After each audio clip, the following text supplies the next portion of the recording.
মধুর ক্যান্টিন। ঢাকা বিশ্ববিদ্যালয় নিয়ে ভ্লগ করবার মধুর ক্যান্টিন দেখাবো না, সেটা কি হতে পারে? হ্যালো, আমি অরিল। বর্তমানে ঢাকা বিশ্ববিদ্যালয়ের শান্তি ও সংঘর্ষ অধ্যয়ন বিভাগে ৩য় বর্ষে পড়াশোনা করছি। আমার এই ৩ বছরের জার্নিতে আমি এখন পর্যন্ত মাত্র ৩বার মধুর ক্যান্টিনে এসেছি। প্রথমবার এসেছিলাম ভর্তি পরীক্ষার দিন, দ্বিতীয়বার ভর্তির পর, আর আজকে তৃতীয়বারের মতো। কেন আসিনি যদি জিজ্ঞেস করেন তাহলে বলবো আপনারা অনেকেই হয়তো মোটামুটি জানেন। তবে আজকে সেসব কোনো গল্প বলবো না। আজকে for the very first time আমি মধুর ক্যান্টিনে সকালের খাবার খেয়েছি।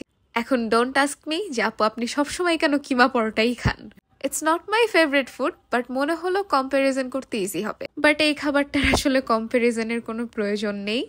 You can see my reaction on the video. আমি শুধুমাত্র দামটা এখানে মেনশন করছি। এই কিমা পরোটার জন্য আমি ৬০ টাকা দিয়েছি।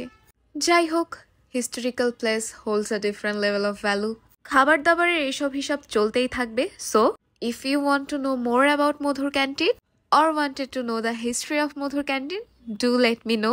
আমি চেষ্টা করব মধুর ক্যান্টিনের ইতিহাস নিয়ে আলাদা একটা ভিডিও তৈরি করার।